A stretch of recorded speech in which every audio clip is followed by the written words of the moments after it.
Hello, everybody. I'm Mike Cervantes, and I'm your assistant in the CLAS Media Lab. So, not too long ago, I showed you a video I made about shooting video and editing in Adobe Premiere Pro. I made that video to get people interested in the possibility of turning in video assignments during our COVID downtime.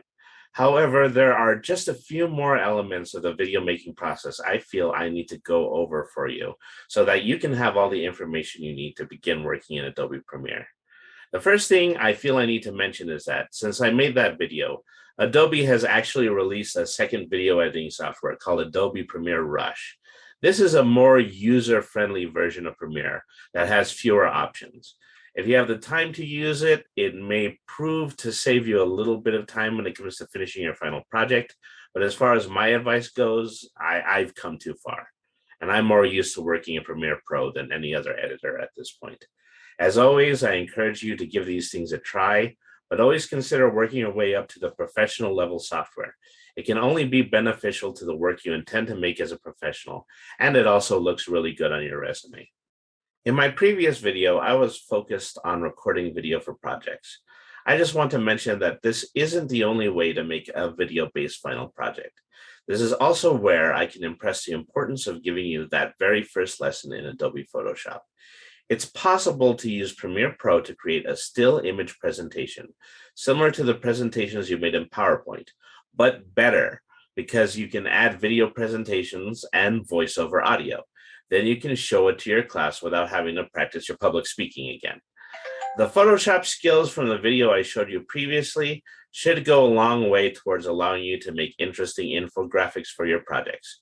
But remember to make those images 1080 pixels tall by 1920 pixels wide, which is the default image resolution for Premiere. You could also just cheat by making slides in Microsoft PowerPoint and then exporting them as image files to add them to your video. As for voiceover, well, we're going to have another video to show you all about that. You can edit other files in Premiere Pro in just the same way I showed you how to edit video files in the previous video. You can import files by dragging them from your desktop into your project window. Then you can drag that file from the project window into your timeline. You can left-click and position your image across the timeline and drag the corners of the timeline in order to make your image last a bit longer or a bit shorter period of time on the timeline. By right-clicking or control-clicking on the ends of your image file and choosing Apply Default Transitions, you can add a fade in or a fade out to your image, or a crossfade two images between each other. Doing this to audio files will cause the audio to fade in and out as well. I also feel as though I needed to explain a little bit more about exporting file types. In my previous video, I suggested you use the H.264 formatted MP4 to make high quality videos for the internet. This is really just to simplify the process because there are literally hundreds of potential formats you can render your video in. If you're working with a Mac, for example, you may want to consider saving in a QuickTime format, which is listed as a .mov format. This makes videos easier for Mac computers to read. There are also formats that work better if you want to burn videos for disk, create videos for cinematic distribution, and so on and so on. But again, for the purposes of turning in schoolwork, I still strongly suggest using the H.264 MP4 format. Finally, I've been asked to discuss with you how to upload a video to YouTube. When you're done editing and rendering your video, you should have the MP4 file ready to upload. First, sign into YouTube using your Google account. Then click on the camera-shaped icon on the top of the screen and select Upload Video. A window will appear that will allow you to drag and drop your file into the browser and begin your upload.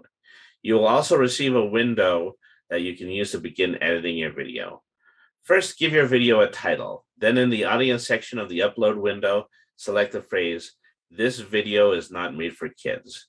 Then move over to the section marked Visibility and select if this video should be published public, unlisted, or private. While there could be some advantages to uploading a video publicly, I would recommend uploading them unlisted for your school assignments.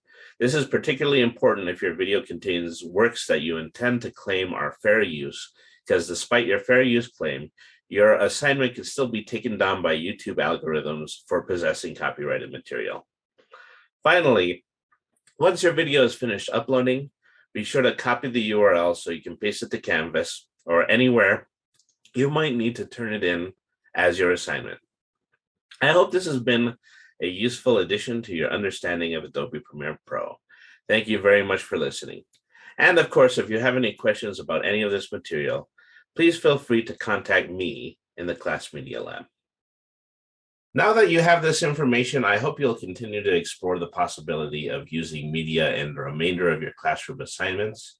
I would also like to encourage you to join us in the CLAS Media Lab. We are in Student Commons room 3009, Monday and Wednesday from 9 a.m. to 5 p.m., and Tuesday and Thursday from 9 to 4. You can come in at any time to get assistance on your multimedia assignment and borrow camcorders, digital cameras, and microphones. We're online at class.ucdenver.edu/communication. Our email address is comlab@ucdenver.edu, and our phone number is 303-315-1932.